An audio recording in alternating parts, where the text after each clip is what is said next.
Warning, we say the word fuck a lot. Fuck. So if that messes with your sensibilities, All right. We don't give up. Fuck. This is Smashing the Party with Nate Bomberger. You know I love that intro. All right, guys. Welcome to Nightcap. I am doing it last minute like always, but I got some stuff to say. As you can see, my hair's probably dripping on me. But I got this fat-ass outfit on, so it's dope. Don't even try to knock it. You can't buy this from Smashing the Party, though. So, unfortunately, I don't sell velour. But today, I want to talk about Thanksgiving. And you probably know what I'm going to say a little bit about. You probably within the last 10, maybe 15 years, the truth about Thanksgiving has kind of come about, and people are talking about it. But when I was in school, I remember dressing up as pilgrims and Indians and talking about it. And I wasn't allowed to dress up growing up, though. But I just remember that there were, we would wear the costumes and just, it was kind of, it was talked about as, this event that happened because the pilgrims and the Indians, got together and had this feast. They had this big harvest. And so, over the years, it became just this holiday that we celebrate. Abraham Lincoln made it official.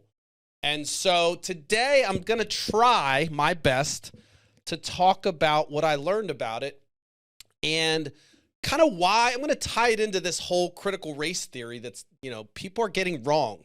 Like famous, smart people are getting it wrong. And it drives me nuts because, there's academia, there's activism, and they're two separate things. And a lot of times what happens when you learn about history is it spawns activism because people realize that things were wrong and things weren't right. And so people that are derived from that pain or people that are on the other side that maybe want to inflict more pain or at a loss because their heritage is gone, they grasp onto bullshit symbols that they're really loser symbols because they don't know anything about history. The Confederate flag's an example. You're going to have these people walking around, let's go Trump. And you still see people, with Trump signs around, which is kind of cultish anyway. But the whole point of what I'm going to try to say today is that I'm going to tell my understanding of what I learned. I did a little deep dive today. It's probably not as comprehensive as maybe the piece that I did on slavery, but I'm going to try to do my best. Because I've been reading about this probably over the last, I'd say 3 or 4 weeks. I've been diving into this here and there, picking out articles. And it's kind of hard to find good information. And you start to see that there's certain academics that it leans on. And, I always, anytime I'm doing any kind of critical analysis of something I want to talk about, which I always do. I make mistakes, by the way. I'm not suggesting that I get it right all the time. But I try to also filter out any bias. And so without further ado, I'll kind of get into it. We know the story as it's told, as I remember it, it was kind of this happy gathering of the pilgrims celebrating a good harvest. The Indians helped them cook the food and they got together and there was this happy, joyous time where we can be thankful. And then, over the years, things happened and we have this holiday. So as I understand it, there's a whole sordid history that goes back. And there was a time that this holiday wasn't even really celebrated. It was celebrated as kind of a day of mourning.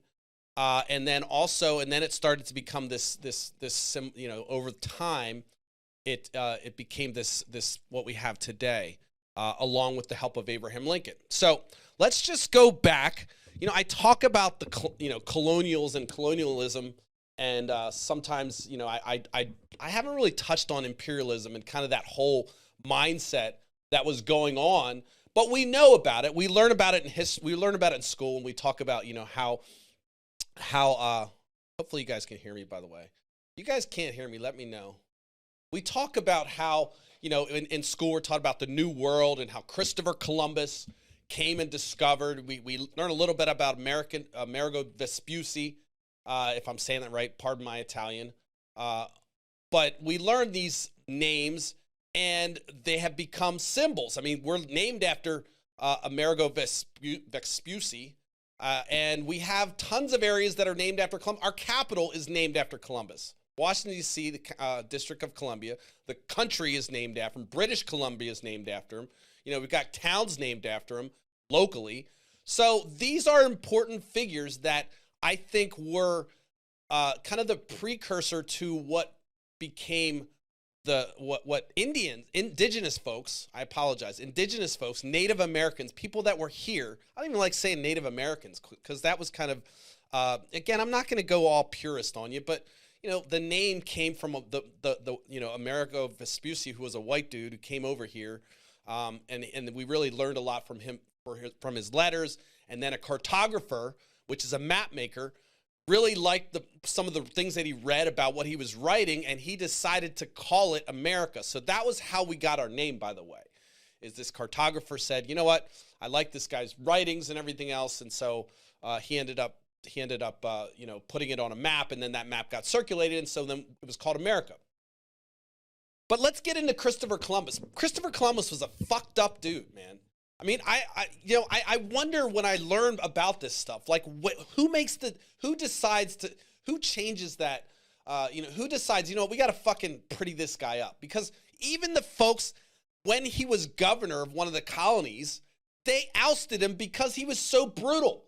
So during his time alive, the people that he ended up being a governor of an island, I guess, or an area of one of the colonies. And by the way, I'm not a historian. This is Nate Bomberger raw history mode. It's not drunk history or stoner history. It's just my kind of absorption of information and spewing it out.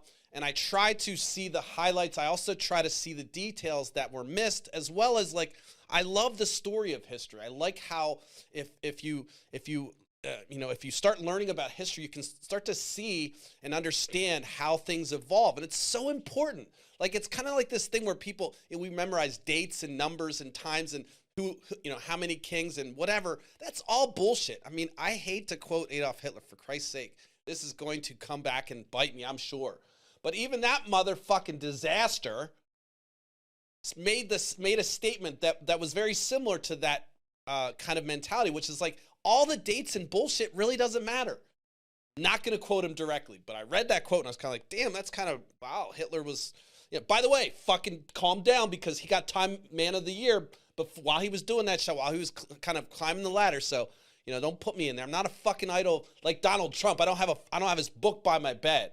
But I certainly appreciate understanding everything about history. One of my favorite, while I go on this digression, one of my favorite courses that I may have mentioned this before, and when I went to college the first time before I dropped out and then went back, I actually had this professor who was so good at teaching history. I went down to my advisor and said, add a minor to my fucking agenda. I want a minor in history because this shit was awesome, and I just loved it.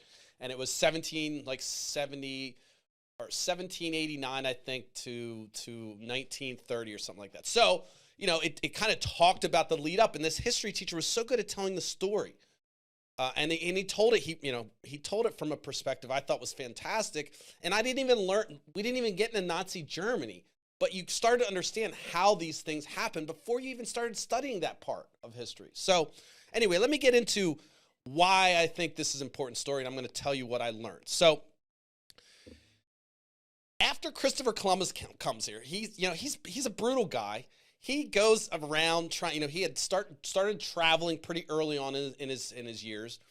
And so he was known as kind of this adventurer type guy, but he was always looking for riches. He was religious, or he claimed to be, I think, part of the Catholic Church, I believe.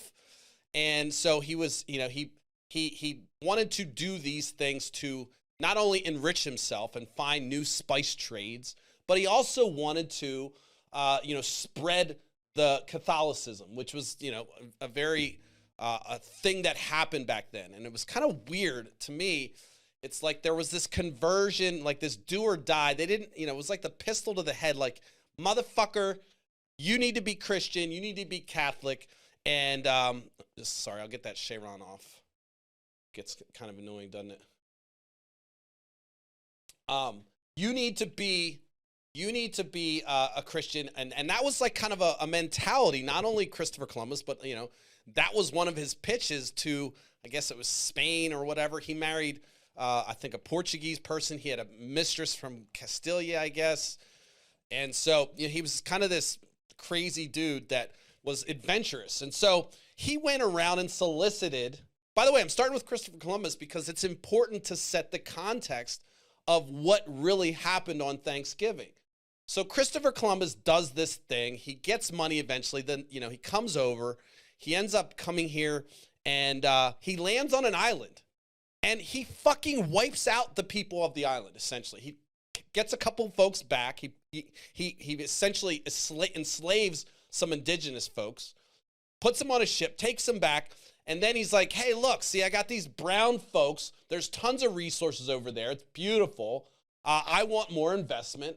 And so, he went and pitched again, and then he came back over, and, he kind of, that was one of the things that we talk about pre-Columbian, history, and that was kind of where the globalization started, where it was like, all right, well, and that's, the other countries got wind of this, of course, and then all kinds of folks started coming over, and, the Puritans then, or the Quakers, or whoever the Pilgrims were, the white folks, wanted to escape persecution because there was a battle going on, whether you were a Protestant or a Catholic, and so that was a big fucking deal.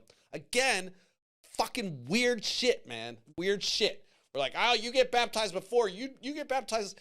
You guys all fucked up. I mean, I don't understand it. I'm not going to hate on religion. I'm just saying, like, the whole thing's crazy to me. I mean, this is like how we've created so much pain from this division of, like, whether or not you're going to enforce somebody's beliefs on somebody else. That's a whole nother topic, which I want to get into. But let's go back to the story.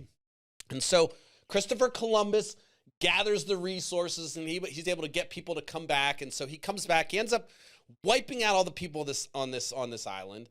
And, essentially, anytime we came over, anytime the settlers or Americans came over, or sorry, I shouldn't say Americans, anytime foreigners landed on this land, they also brought with them whatever bullshit diseases, whatever animals might have got stuck on the boat. All that shit came over into a whole new world, and it was introduced to a population of people that weren't, naturally inoculated to these type of things. And so there's some discussion about what diseases were brought over and how things happen. And as I was reading about this, there's definitely some argument about what the diseases were.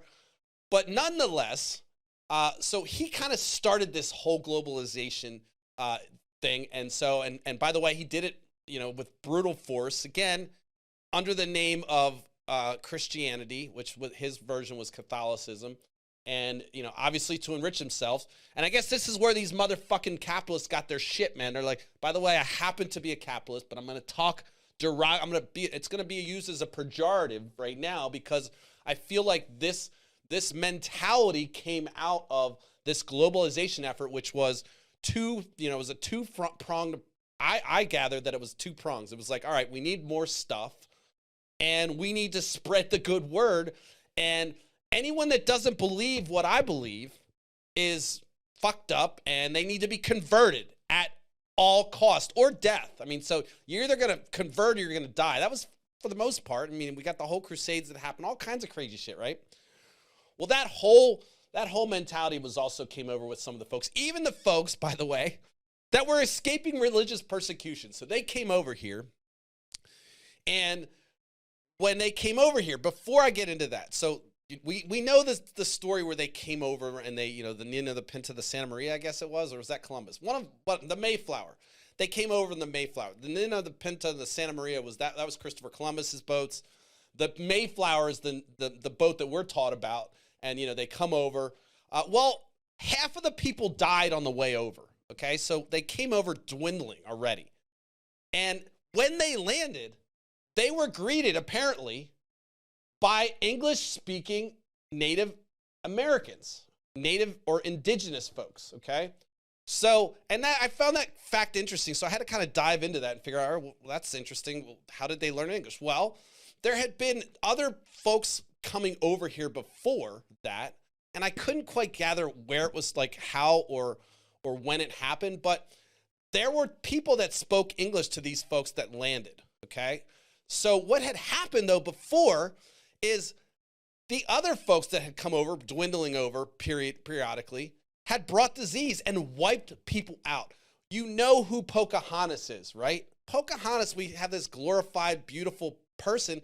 She was 17 when she was probably 16 when she was enslaved. She was made to marry at 17. She married, I guess, a British guy or a white dude. They had children. She was glorified. She was brought back over, showed, she was educated, and she was used as a marketing tool to show people that, hey, look, we can educate and convert these people. She was forced to convert to Christianity. And then she was marched around and pranced. And we read all these stories about Pocahontas and all these good things about her. She had a miserable life. She died at like 22. Okay, so she gave, her little kind of stint on this earth was really like brutal in that she was, I'm guessing, forced to marry, and I'm guessing she was forced to kind of leave her culture because it was either that or die. And then she was paraded around as a marketing tool to get more investment back home. Okay, so Pocahontas' story is a horrible, horrible story in that it's hard to understand how much they actually tell you when you start to learn these things, because women were deprived of in history. They're basically kind of wiped out. I mean, look, we've got people of color, but in all the kind of demographics, as I'm starting to learn, women didn't have a voice. They were fucking property. Okay, you go read the Bible. That shit's straight up property. They're property. Okay, there's slaves, and then there's women, which are always property in the Bible. It's fucking crazy to me.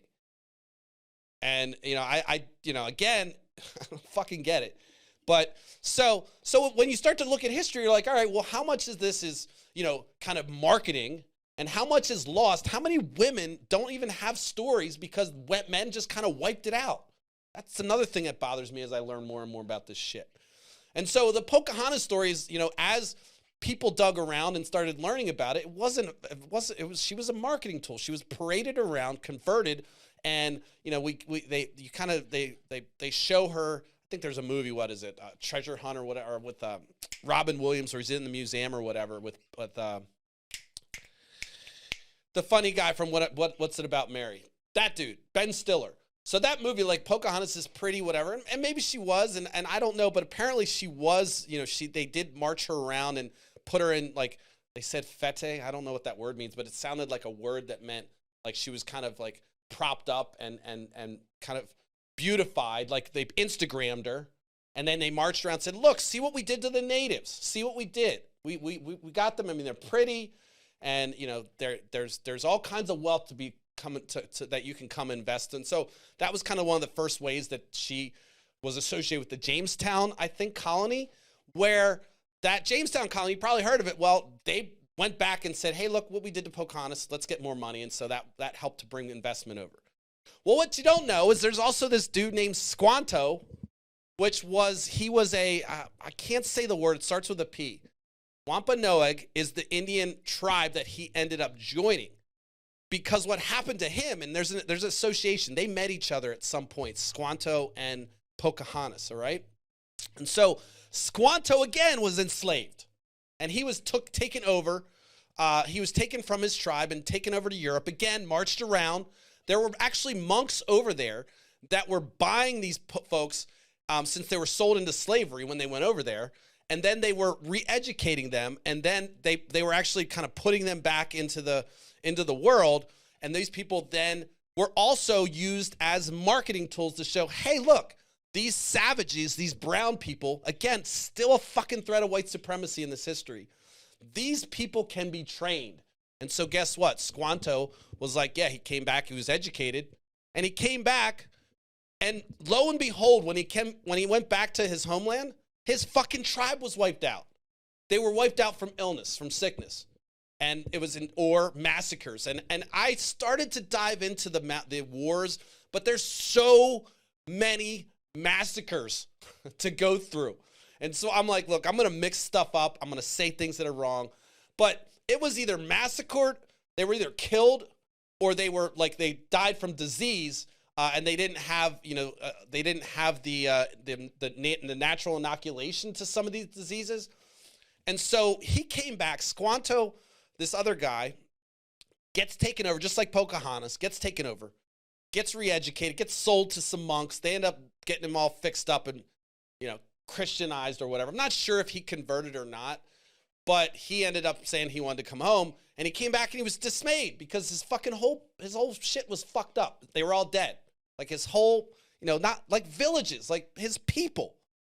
And so he ended up kind of joining the Wampanoag tribe. I fucking listened to that word, Wampanoag. That's how you say it. I wanted to be respectful.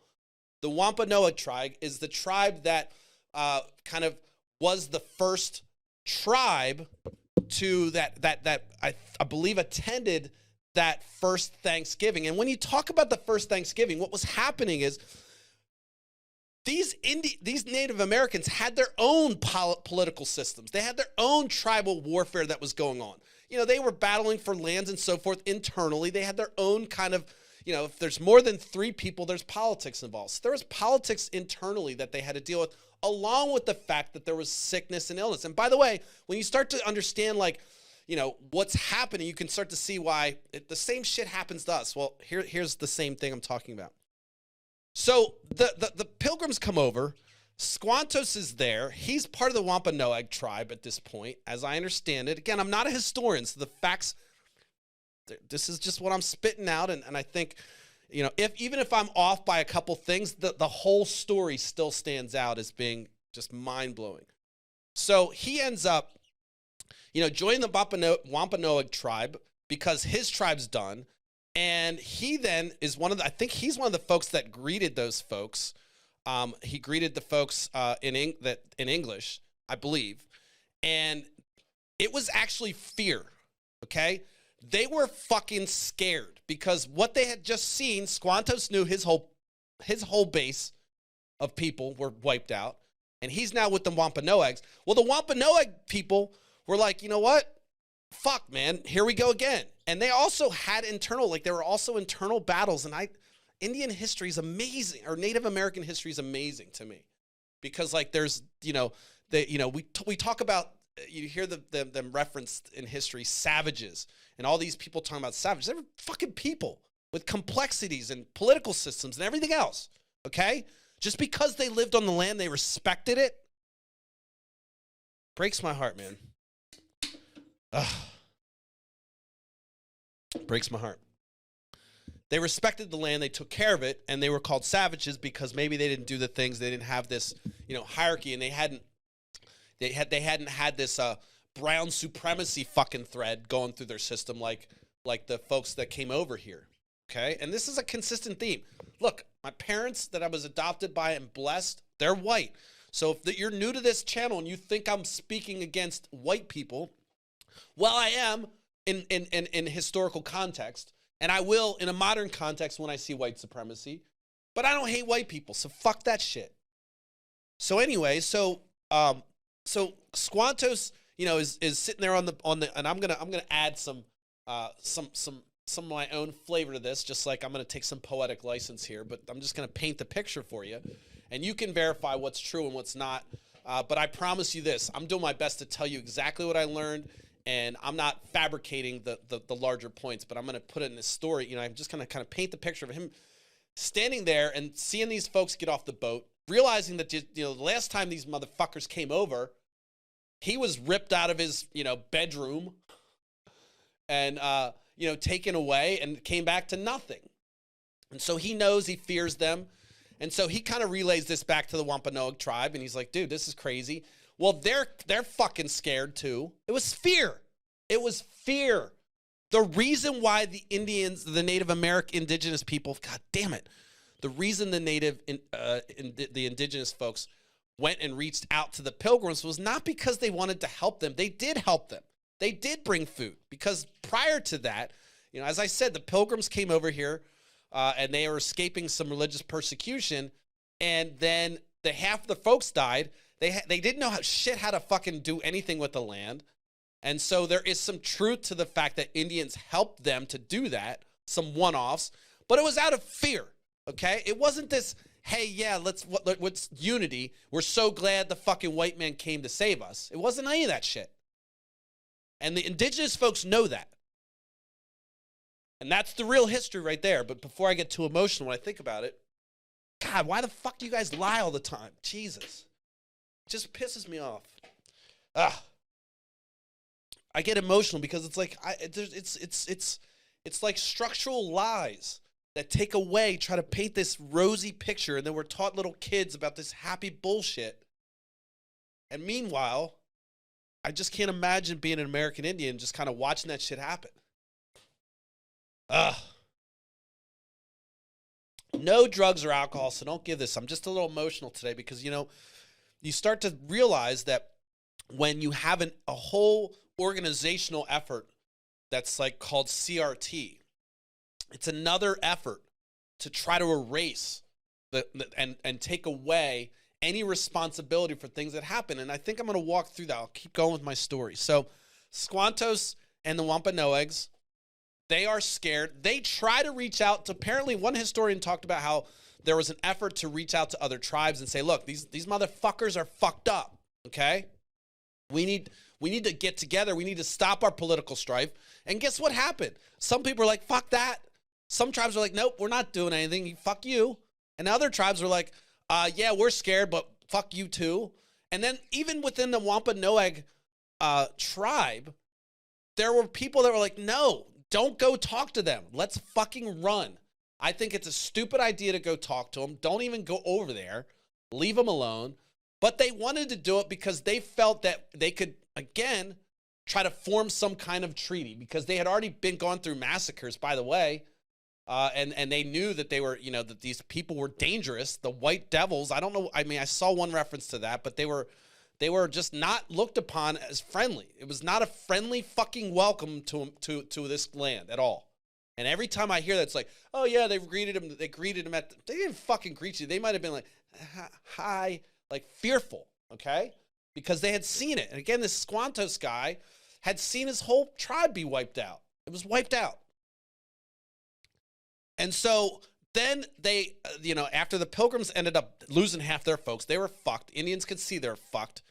But they were also internally fucked and had their own political strife. They were like, all right, we'll help them get through because we don't want them to go fucking ape shit and take over our shit. One historian's like, yeah, they wanted to help them to make themselves sustainable. So and they didn't have ovens, and the Indians knew how to, prepare their meats and everything else. And so they didn't have their formal ovens that they came from and all the infrastructure. They were just out in the woods, and the Indians were like, all right, we'll help you. And they helped them kind of get themselves on track there. And so then they ended up having a good harvest after that training that they had gotten. So as I understand it, there was a good harvest. This is, after they went through a winter where they lost a lot of folks and there was all kinds of disease going over. And there were so many diseases going around that I don't remember all of them, but there was scurvy, there was gout, and there was chlamydia was thrown in there. There was all kinds of crazy shit that I thought was wacky, but there was no, they didn't have modern medicine. So any, even a cold probably could have been detrimental to somebody depending if they had what do you call it? An underlying condition or pre-existing condition. They might have had a pre-existing condition and then they died from some bullshit. Isn't that some bullshit? And that's some bullshit right there. But anyway, so they end up, reaching out to the Pilgrims and they say, look, we'll help you. But we we would like to see something happen that, we don't want to see what happened happen. And so they ended up reaching out to them, and literally they helped them prepare that meal. That's true. That is true. They helped them prepare the meal. They didn't know how to cook their deer and all this shit, and so they did all this stuff for them. Okay, and they helped them. They every single thing that I read talked about how they were helping these people to prepare their food and help them to farm and that. And so again, out of fear, and you can say I'm adding that. Well, look, Squantos was there. He fucking saw it. He went overseas, came back. So he was the lead. He was the kind of lead person. The Wampanoag tribe, which still exists today, they've passed the history down. They talk about this. In fact, tomorrow on Thursday is called the Day of Mourning for them.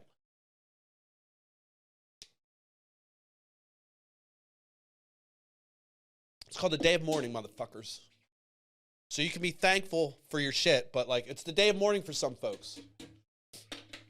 And so the day of mourning, you know, this is, you know, they know this is coming, or they essentially help them to prepare these meals. And shortly thereafter, guess what? Guess what the white people started doing? They started enforcing their religion and started massacring the people. I think it was like within 15 years, half the tribe was wiped out through disease or whatever. And then it led to this huge war. You know, I don't even remember learning about the Trail of Tears, but there was also another war. It was like called the King James War or something like that, where that was another one where they were just massacred because they weren't complying. And so there were just, I kid you not, I lost track. If you start to look and dive into these folks that study this stuff, and again, these are white folks. These are also oral, you know, recounts of things that were passed down through indigenous folks, as well as like people that study this stuff. So, you know, this isn't the fucking Fauci bullshit that you don't believe. Okay, I know that's hard for you to believe that somebody spends all their life studying something as a nerd as, you know, indigenous history. But there are folks that spend all their time on it, not just fucking a couple weeks like I did or a couple articles. They spend all their time. And they don't have an agenda, most of these folks. I really don't believe that, you know, in fact, what's crazy is, I'll get back to the story, but what's crazy is in 1970, one of the Wampanoag folks, elders, was invited to some kind of Thanksgiving, you know, event, and I guess they wanted to have a real Native American there. I'm sure these motherfuckers were like, yeah, let's get a real Native American. This guy will come. And so he prepared all this whole, you know, speech about the real, you know, kind of background. This is in the 70s, okay? The real background of what happened on Thanksgiving Day, or this day that we're celebrating. And when he gave them a script of what he was going to say, and they said no. No thanks. Don't come. You're too real. You're too indigenous, motherfucker. You have the truth, and so why would they want to hear that? Let me just shut this Sharon off. You already know. Want to find me. And so that really bothered me too, because that's like 1970. Well, I remember learning about this stuff in the early 80s, and I didn't hear about this stuff. Well, they, you know, and they had an opportunity to have somebody tell another side to that story, and they said, fuck it. We don't want to hear it. So that bothered me too. So anyway, so they so let's go back to Squantos. So Squantos comes, you know, back, and you know, they basically help them over time, within that next 15 years, as more and more people started coming over, and these colonies grew and grew and grew. Well, guess what? The land grabs started happening. We know about the fucking selling Manhattan for a couple fucking shiny beads and all that shit. All that shit was happening. And so this kind of like a virus just kind of ravaging through their land. And so the day that day that they're talking about, why he calls it the Day of Mourning, is because it's a day where they remember that was our effort. That was our effort to try to find peace. And it was really a day of mourning to us, because that was the beginning of the end for a lot of these tribes. And so, you know, there's more history to it. There's more things that go into it, but it's you start to look at it and you're like, okay, this day. And then over time, what happened was, you know, there were a couple years where this was looked at as, you know, this day of celebration, because of the fact that they kind of, the white folks had kind of learned how to make their food, and they had a big harvest. They were starting to farm. And then, of course, over time, as indigenous folks were leaving or getting shut down, you know, it became this, they kind of morphed the story into this bullshit. And I think for like several hundred years, it was kind of, or for 100 or so years, it was kind of this, it was negative, and then it started, you know, kind of the public sentiment forgot history. They forgot history, and so they started to paint the rosy picture that we see today, and Abraham Lincoln ended up codifying it. And there's way more to it, but I think, you know, this whole happy story, that really the crux of the story that I want to get to was, it wasn't a welcoming. It was the day of massacre for these folks. It was the day when their shit, basically they lost their shit. They lost their land. And so you think, well, Dave, that's so fucking long ago. You know, when people talk about reparations and slavery, it's like so fucking long. Look, you're not a slave. There's nothing, you know, why are you so concerned about it? It's so long ago. Well, here's why. Because what happened then is, you know, these people are trying to reclaim things.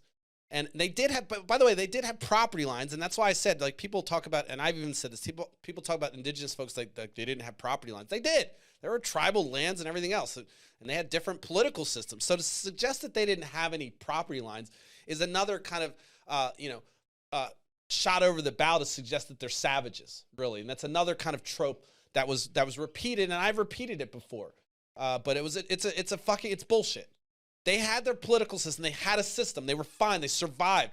They survived on this fucking land for like, their oral history talks about 12,000 years. In fact, in their religious beliefs, it's like they were eternally there. They were born there. But, you know, I think modern history has kind of confirmed that it's about like a 12,000 years before these folks came, they were still living in there. And they had moved to islands, and, you know, they had moved up the whole way up to live in the cold, where we have the Algonquin people and the Eskimos that were living up there. And I'm not sure if the names that I'm using are correct for some of that stuff. So I'm just going to be very respectful to any of my indigenous folks.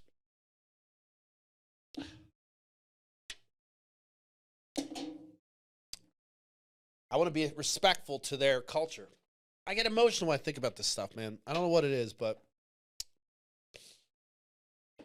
it's because I think that if you're gonna, I'm gonna have problems. Hold on. Give me a second, damn it. I haven't done this for a while.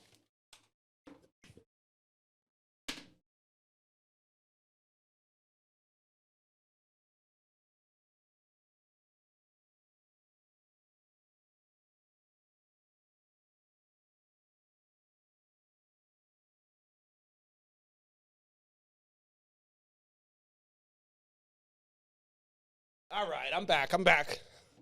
See, I'm a tough guy. Hold on.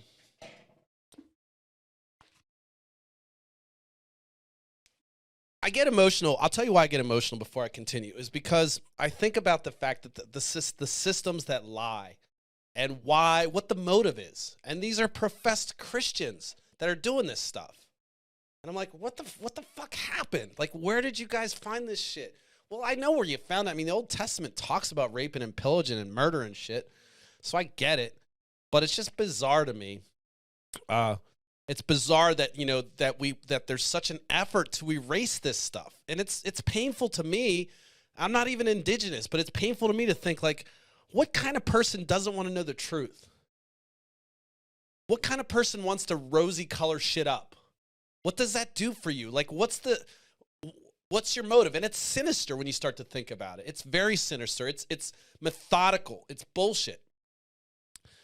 And I'll talk about critical theory and the subset of critical race theory. I made a post. You probably missed it. But I'll talk about why all this stuff kind of is linked. And it's kind of linked with what's going on today. And why we need to stomp that shit out. And stop fucking, and be more academic about it. Stop being so fucking emotional about history. And here I am being emotional. But I mean, you know, as if this uncovering the truth is going to affect you in any way. And it might in some ways. And I'll tell you why it's interesting. Because, so these folks have been, you know, this day of mourning comes out of this. So again, I'm not even doing it justice. And I'm sorry. I'm not doing it justice. There's a ton of massacres. You know, there was broken treaties. We know about the broken treaties. We learn a little bit about that. We learn about how, you know, they decide, and it's always, you know, kind of told from the perspective of this colonial viewpoint. But, you know, at this point, the indigenous folks here are just like, damn, man, these motherfuckers are just crazy. We can't deal. And so they fled. A lot of them were pushed out. They lived on this coast. They ended up going west. Going south, getting the fuck away from these crazy people that just landed, that they just helped and taught them how to work the land, hoping that would give them some kind of break or breath. But they broke the treaties immediately after, because they're like, yeah, these guys don't understand property. These folks don't understand property lines and everything else, so they're savages. Again, it was that you start to read all the texts and the letters and everything else, and especially Christopher Columbus, by the way, who, as I said before, was so brutal. You know, he was before this time, but you start to read all these things. And it was complete. These were not humans. These were beasts that they were dealing with. And they had plenty of resources to pillage. And I mean, look, Catholicism, if you look in the Old Testament, raping and pillage was fucking down. They're down for that shit. I mean, Vikings didn't even have Christianity, and they fucking raped and pillaged. So it was kind of human nature. Okay, let's just talk about that. I'm not going to hate on the Vikings right now at this point. But let's go back and kind of, I'm going to tie it all together. I don't want to go too long because, as you can see, I get emotional about it because I think it's so sinister. It's so sinister to think that, you know, someone would systematically try to paint the picture. Now, if you're in, you know, again, I really believe it comes from this marketing perspective that, you know, they're trying to grow the colony. They're trying to do whatever they can. So they don't want to talk about the real shit. They want to talk. Here, look, I brought a savage back. Here's Pocahontas. Here's Squantos. You know, here's the folks. Look, it's really not that these people can be re-educated. They'll even be baptized.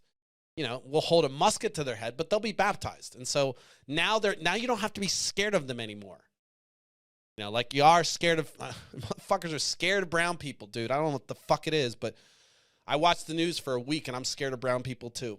It's a whole nother subject. But let's go back to this. So you have this massacre and you have these Wampanoag tribe, which then, you know, through history, you know, there was actually a couple academics. This seemed to be, whether or not it was bias or not, that, you know, they were trying to get this establishment of being a tribe so they could get some funding, so they could get land. They've been doing this for years, right? And so there was an academic that went and said, you know, they don't qualify as an indigenous tribe because this is the greatest thing that I saw. Because as you can see, they tried to get this tribal acknowledgement through all these years, but you can see they converted to Christianity early on, and so they really don't have their own ecosystem. So he argued that they couldn't be indigenous people. I'm like, damn, look at that. Look at that shit. So we converted them to Christianity, and so now you lose your indigenous status, and so guess what? No reparations from the government. So the government just kind of washed its hand. Our government was fucked up. Talk about institutional racism. Okay, they institutionalized the fucking way we treated the indigenous folks here. So Mike Pence getting on national TV. God damn, what a moron! What an uneducated moron to suggest that there's no systemic racism in this country when we know that we had laws that were on the books for how we treated Indians or indigenous folks. Again, I'm sorry, folks. I'm gonna keep slipping that out until somebody lashes me. I really don't want to call them Indians anymore. I really don't want to even say Native Americans. I want to say indigenous folks, the native people that were on this land, because I don't even like adding that America shit. By the way, I'm a proud American, okay? Don't even think I'm not. It's a whole fucking thing. This is why I like America, because I can do this shit, and I don't have to worry about anything. I love this country. It's why the fuck I'm on this. So get off your fucking high horse and tell me I don't hate. Don't be leaving comments and sending me inbox bullshit. I get it a lot. Anyway.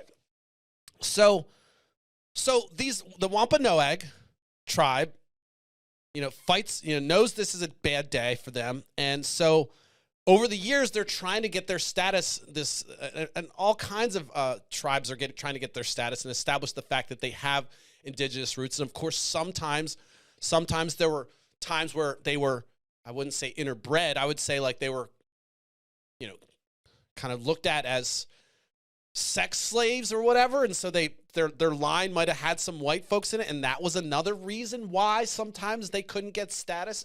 Fucked up shit, man.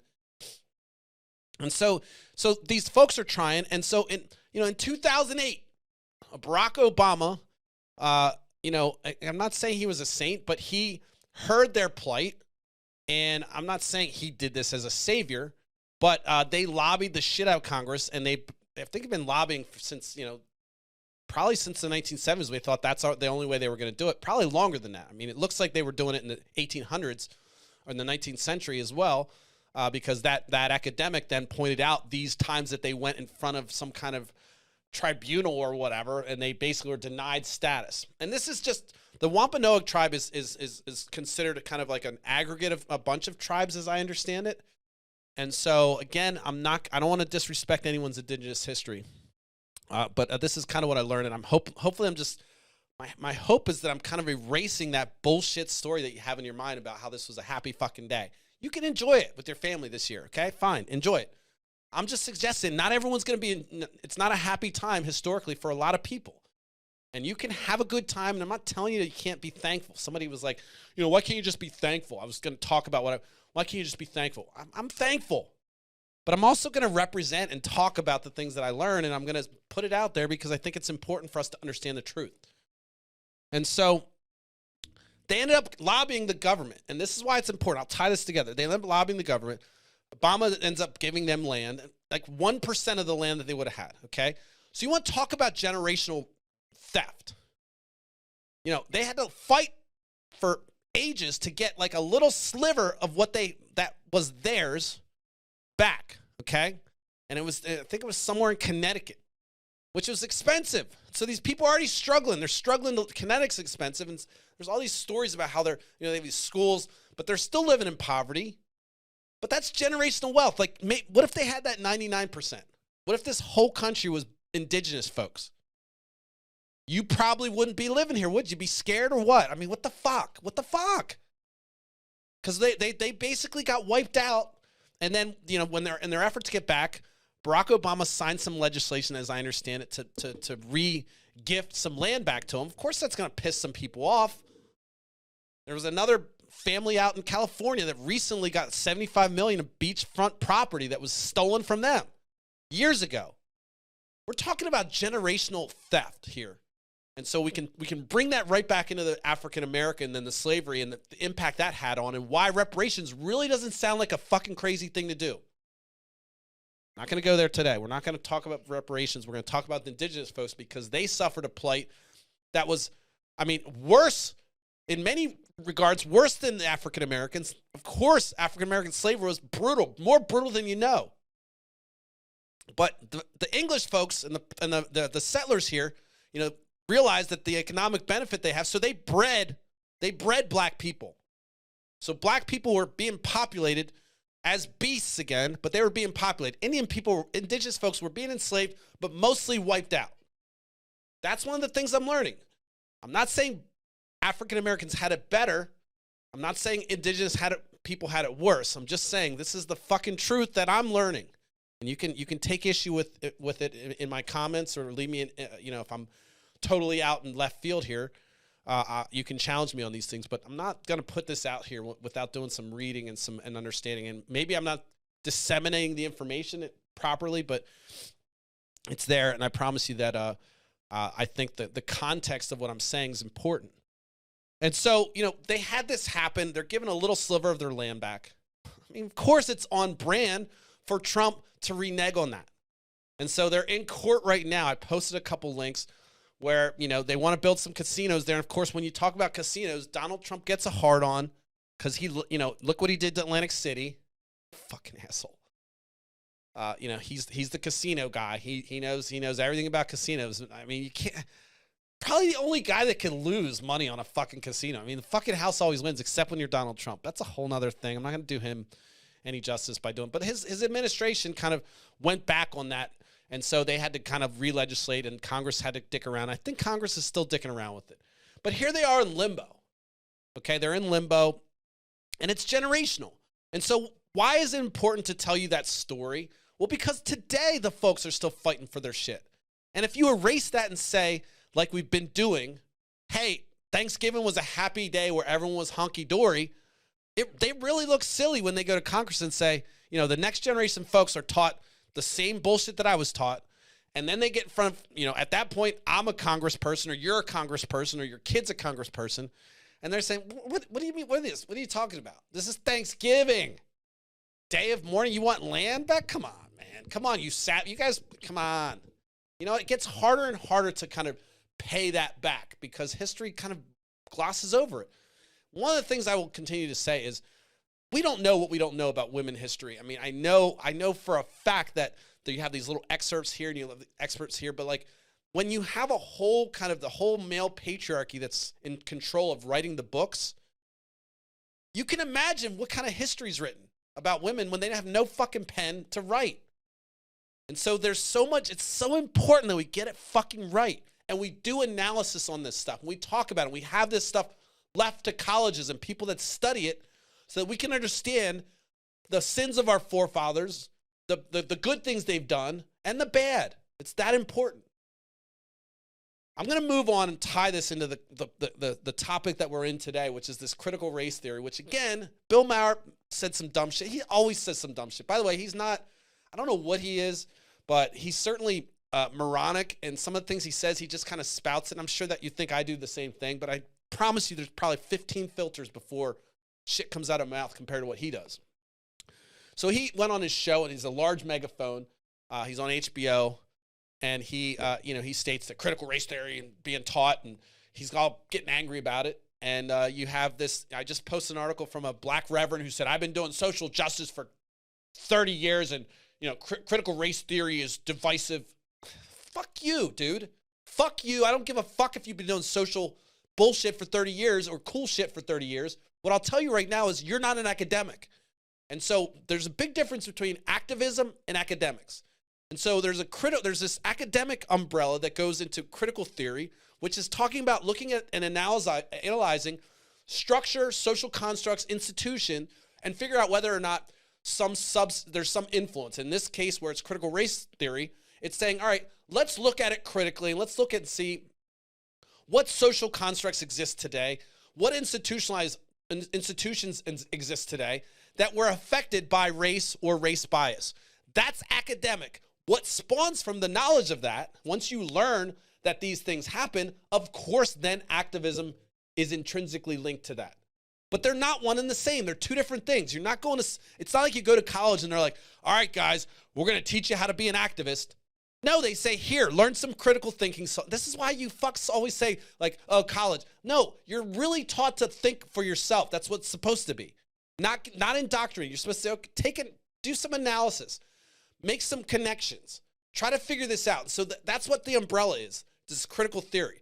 It exists in all kinds of different subsets. Race is one of them. You could have economic. You could have, you could have anything. You could have technology be, critical technology analysis. You could have that. It's really saying, all right, how does this affect social, and social interaction, and how does it affect institutions that get codified that we're affected today?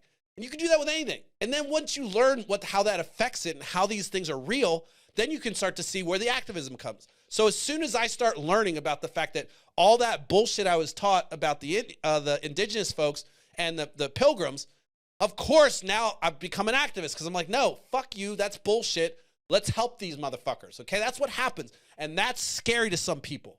Apparently, Justin and his motherfucking cohorts, that's scary. So they don't want you to understand the history because you might get pissed off and it might activate you. And so that's why I'm saying this, and that's why I want to talk about this indigenous folks. And I don't want to take any thunder away from the day of mourning. I don't want to speak ill. I don't want to speak out of turn either, because I don't claim to be a historian, and I'm going to probably say something that's inaccurate or grossly inaccurate or maybe offensive. But I'll say this: I'm okay to study and critically analyze history and look for clues of how it may affect how we're operating today. I don't care what it is. And guess what? Once that knowledge is out there, it's okay if it's going to spawn some activism. It's okay. Right now, we should be looking at that critical race theory, because what we know happened to the indigenous folks and how that land was taken, how much generational wealth, and how, we can talk about how we're looking at the African-American population and people of color largely being the largest population in American prisons. We can talk about that, but if we start to look at how that evolved and how this went from Jim Crow and how these things it was economic and how all these things happened, you can start to see and how things get codified into law because maybe, look, they were stupid. They didn't have the internet. You have the internet. You have all the information at your fingertips, and you still look stupid. The earth's not flat, motherfucker. Jesus. I swear to God, I wish I didn't have to say that, but there's people in my fucking feed that are fighting that fucking game. But it's okay to study this stuff. And of course, when you start to learn about these things, then of course activism happens. And I think that's the thing that really makes me sad and really angry is like, what are you scared of? Are you scared they're going to take your shit? Does it bother you talking about the sins of your forefathers? Like you did some shit? Stop being a pussy and fucking look in your past. Maybe you can fix stuff. Maybe we can have a better world for everyone. I mean, there's plenty to go around, apparently. Elon's off flying to space while people are dying, so there's plenty to go around. So, I mean, it's this, I don't know what it is with people. It's my shit, my stuff. I get it. I like nice stuff. I've driven nice cars. I like fucking velour, motherfucker. I love Adidas. Okay? I'm part of this whole system. I get it. But I will tell you right now, I'm not scared to look into something. Like I said, when I started looking into the Yoruba tribe, which is from my Nigerian, half of my Nigerian side, it turned out they were pretty entrepreneurial. And they were selling people and going out and hunting people and selling them. Okay? That doesn't hurt me. It doesn't affect me. And of course, it makes me think, wow, I want to learn more about that. And what does that look like in Nigeria? Well, it turns out they are one of the richest class in Nigeria. I'm not saying that proudly. I'm saying, well, look what they did. And so you might think, well, see? And that's where you're fucking fucked up. But anyway, so let's get back to this whole tying it into the critical race theory. So when you start talking about this stuff, and the fact that it was kind of filtered out through the whole organization, the organization of the Republican Party in getting that onto local school boards was fantastic. And it was scary because who is sitting at the top of that saying, look, we got to make sure this shit gets put back in the bag here. And we got to keep the rosy painted picture that we have, because what then? Well, guess what? You start thinking about reparations then. You start thinking about economic benefit. We start talking about throwing major money towards rehabilitation, not fuck farms, which are prisons, not rape fests. We're like, haha, you're going to fuck me in the ass prison. That's like a joke. That's rehabilitation. If we start looking at systems in place and things that happen and things that were codified, then of course we can say, well, what do we do about it? Can we do anything about it? We should do something about it. If you believe in humanity and you believe that people should live and thrive, then of course we have to do something about it. And that scares somebody. And I don't think it's one person or one puppet. I think it's organizationally, people get scared of change and status quo. What happens if Mississippi now is fucking, hey, guess what, African Americans in Mississippi? This is your state. You know that fucking thing you're renting right now? It's yours. I'm talking real shit here. I'm talking no more fucking ownership. Every African American person in this country, and again, I'm going to say slave blood, so I wouldn't qualify for reparations, in my opinion, unless we could make an argument for the Irish background but I don't think I would qualify based on my own arguments. I didn't have that. That's not something that was passed down generation. I'm not sitting here in pride. I'm just saying, like, I'm not doing this for me. I'm saying, like, stop acting like we can't, do any analysis on history and try to figure out what happened and then making things right. And so there was an effort by the Obama administration to make things right in a small sliver of right. We have these reservations that have sovereignty, which we essentially starve them out, and we make it really politically difficult to help them when they're in trouble. For instance, when people prey on indigenous women and they go missing and no one gives a fuck, well, now we've created these barriers to entry because they have their own sovereignty, and so now we can't even help them, which is fucking mind-blowing to me. Stop it. They're human beings. We need to figure it out. We can help these people. You have plenty. You're eating. You're fat. You're fucking sitting there on your ass watching me.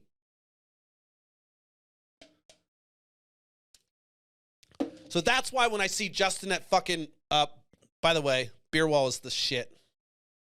When I see people like Justin or anybody like that out, and they sit there and feign fucking they didn't know and act like whatever, and then I go to his Twitter feed and I see that he's just retweeting everything a fucking Jim Jordan says, I know he was lying to me.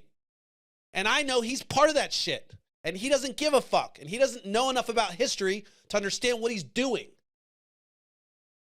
And why it's important for us to teach whatever. And so this is the other thing. No one's going to come in and teach critical race theory in your fucking classroom. But what we should stop doing is teaching the bullshit that we teach them about, hey, Thanksgiving was this happy day for everybody. That's bullshit. That's one thing. We should stop talking and glorifying, hey, this colonization that happened and this slave trade and kind of minimizing that conversation and then not talking about what happened today. Your kids, are you worried your kid's going to be an activist or they're going to feel guilty?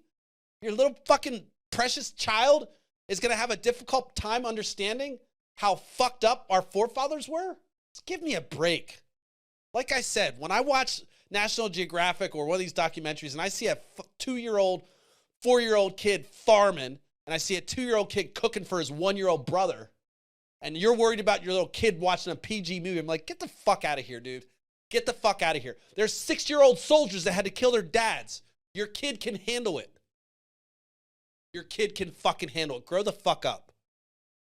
So I get pissed off. I'm probably yelling. My neighbor probably hates me. I'm sorry, neighbor. Sorry if you're watching this. I know I'm using some coarse language and it's late. This is my time, though. I got to speak.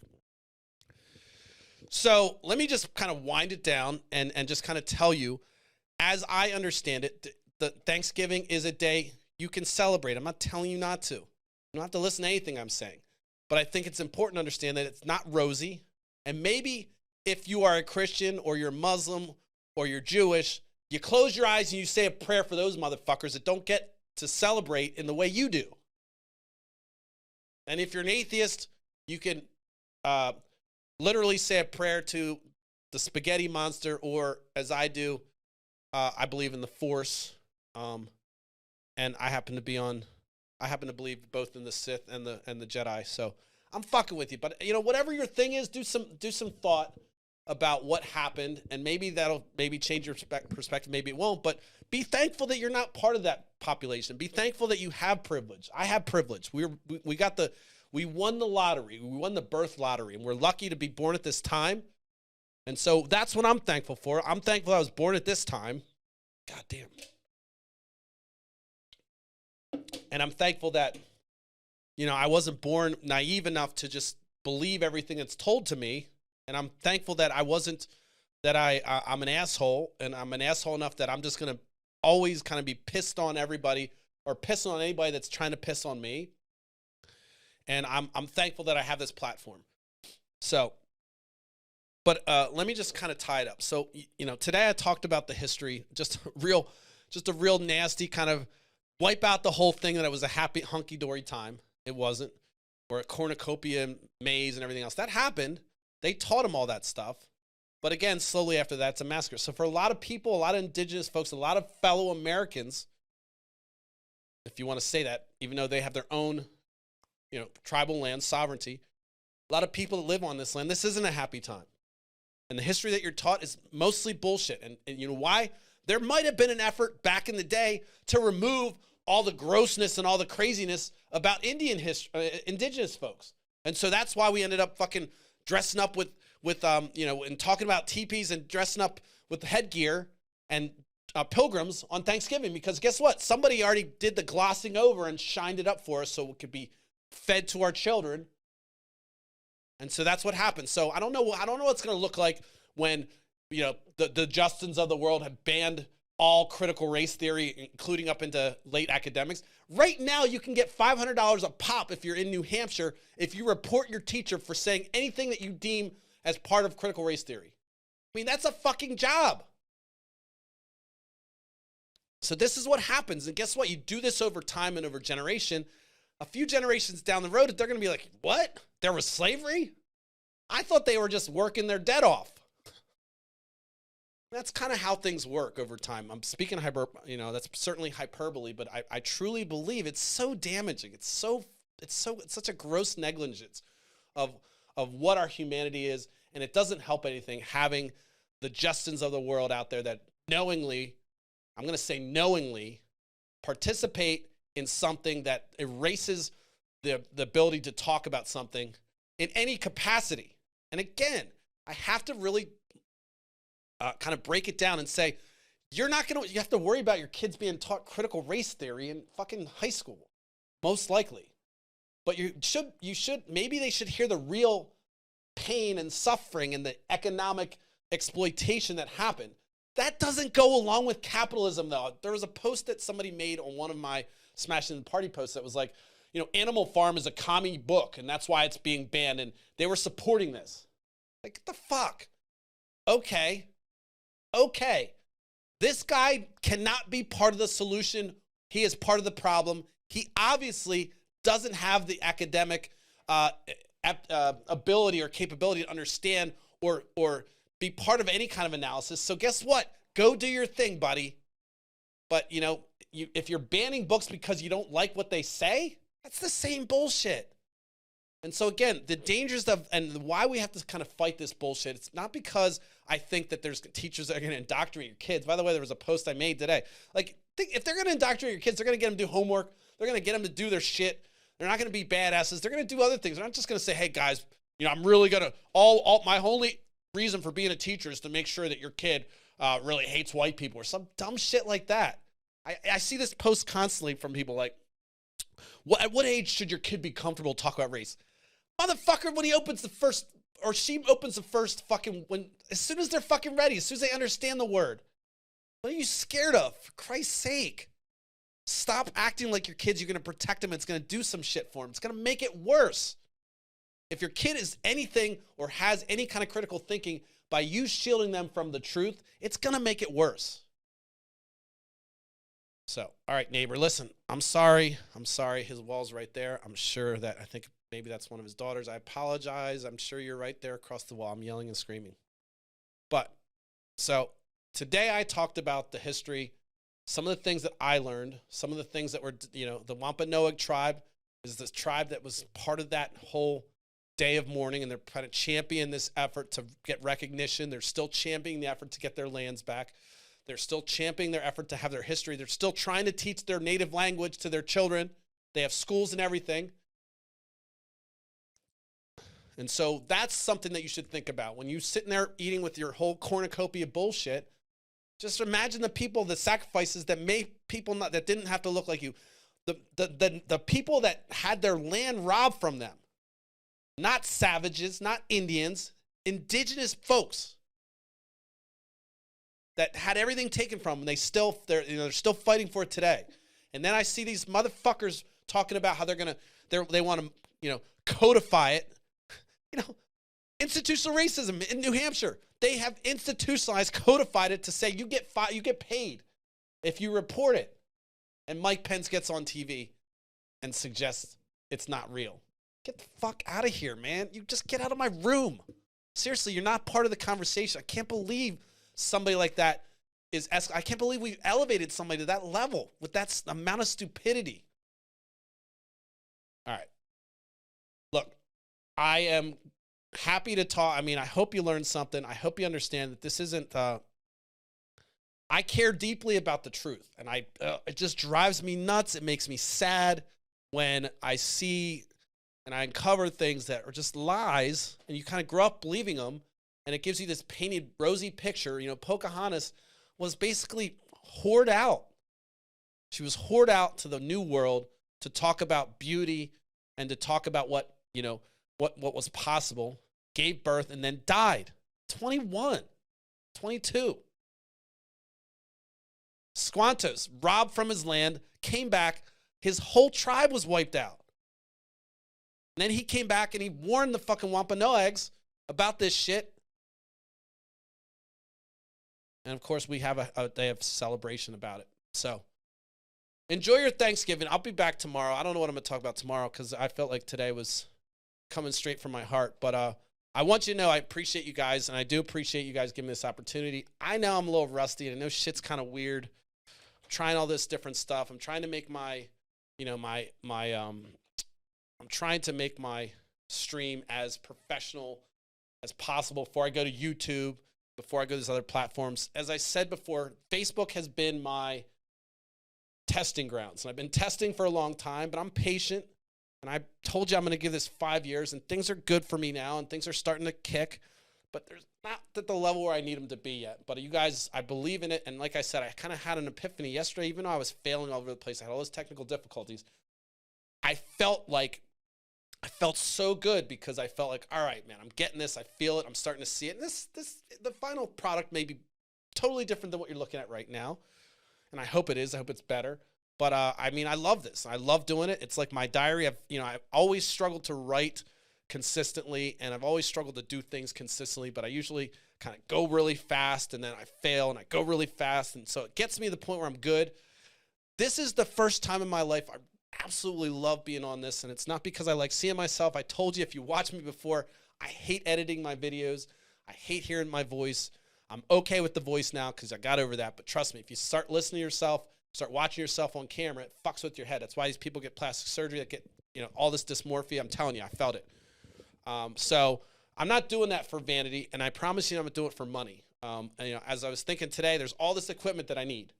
And I'm not doing a pitch here. I'm not asking for anybody to help me at this point. I mean, I am. But, there's all these things that I know I need to level up. And, part of me is like, all right, dude, you got to do this or that. But this takes so much energy. It takes time. And I want to come out and give you guys the best I can. I want to tell you the truth.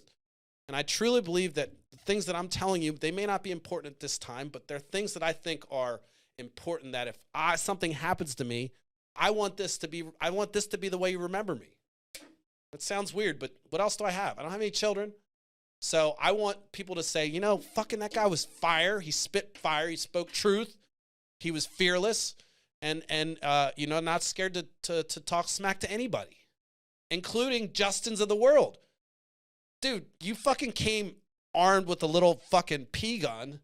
I got fucking bazookas, Justin. I'm not talking violent shit. I'm talking metaphorically.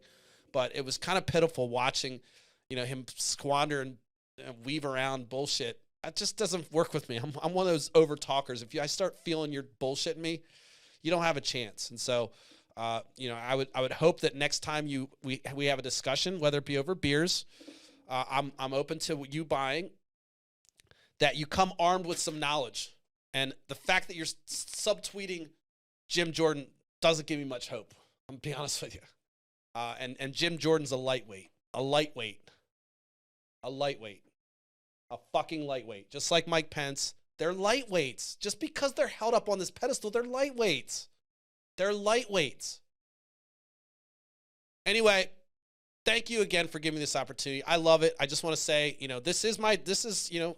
I get emotional when I think about people that accomplish their dreams. That's why, I say this all the time on my channel. I don't believe in things after life. I don't believe it. Call me blasphemous, call me the devil, whatever, but I think this is it. And so this is my fucking way of putting my stamp on the world. And you guys are giving me this opportunity. I want to say thank you. So I'll see you guys tomorrow. I'm going to end on that note. Peace.